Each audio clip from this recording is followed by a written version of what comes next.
पुरीसारखे टम्म फुललेली बटाटा भजी आज वेगळ्या पद्धतीने बनवणार आहोत. यासाठी खास मसाला वापरून तयार केलेली गरमागरम बटाटा भजी. तर त्यासाठी मी घेतलेले आहे 3 मोठ्या आकाराचे बटाटे.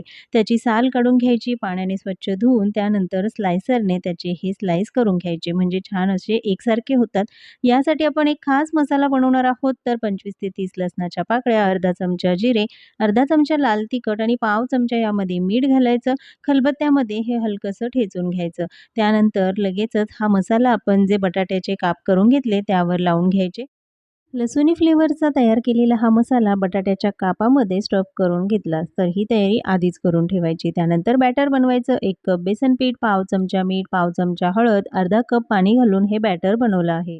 चिमूटभर खाण्याचा सोडा घालून हे व्यवस्थित मिक्स करायचं. बॅटर खूप पातळ किंवा खूप घट्टसर करायचं नाही आणि लगेचच बटाटा भजी तळून घ्यायचे आहेत.